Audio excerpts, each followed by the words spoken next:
Hi, this is Jeff Mitchell with the Golf Standard. Have you ever really wondered why the golf ball goes where it goes? Most of the time it seems like it just has a mind of its own. Well, today we're going to talk about the 7 laws or principles of why the golf ball goes where the ball goes. So law number 1 is centeredness of contact. How solid are you hitting the golf ball? This is law number 1. It's going to always be law number 1. It's always going to have the biggest influence on results, and it's the one biggest area you can strive to be good at, and that's centeredness of contact. Law number 2 is path. If the club comes back and as it comes through, it is generally going towards your target line. More often than not, if we assume that you have good contact, that golf ball is going to start at your target. If the club is coming inside out or outside in, the golf ball is going to tend to start on that line. So the third law is Clubface Angle, and it's that Clubface angle in relation to the path. So if we assume the club is going towards your target as it comes through at impact and the club face is perfectly square, that ball is going to tend to go straight. If the club face is open or if the club face is closed to that path, that's going to impart a spin on the golf ball, change the axis of spin, and that golf ball will start, generally speaking, towards the path, and it will finish, generally speaking, towards wherever the club face was angled. So law number 4 is club head speed. If we assume that we're making good solid contact, then the actual speed that the club is going at impact is going to have a direct influence on how far the ball goes. And the correlation is just about for every 1 mile an hour of change in club head speed, there's about a 2 to 3 yard difference in how far the golf ball is going to go. So law number 5 is the loft of the club. I have a 7-iron out here, and as I was saying, it's about 35 degrees of loft. If I make really good solid contact, that's going to be a little bit of an indirect hit. The ball's going to kind of scoot up the face. It's not going to be quite as direct a hit as it would be with, say, a 3-iron or a driver, those kinds of things with a lot less loft.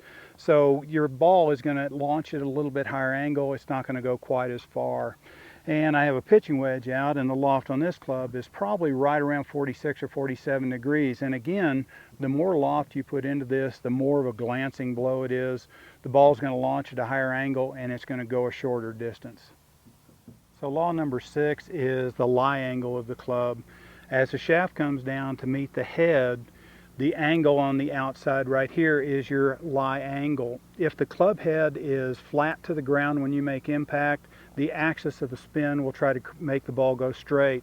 If the toe angle is up, that ball is going to have an axis that's going to make it want to hook. And if the toe is down, it's going to create an axis of spin that's going to make the ball want to slice.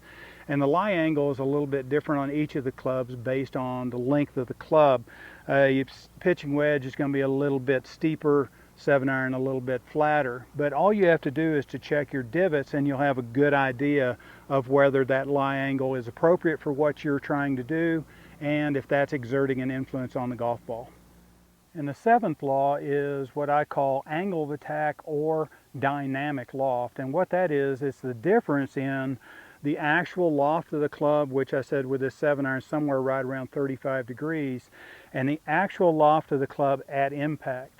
If you move the golf ball back and you have some forward lean of the shaft, obviously you're taking some loft off of that club. The ball's going to launch considerably lower, and that's going to influence how far the golf ball goes in the air. If you play it forward and try to add loft onto that, I don't actually suggest you do that very often. It's harder to hit it solid, which is law number 1. But if you do, you're increasing that loft. That's going to increase the height, but it's also going to reduce the distance that the ball goes in the air. So as you're going through all these laws, make sure that with each shot you hit, you try to self-diagnose what you're doing.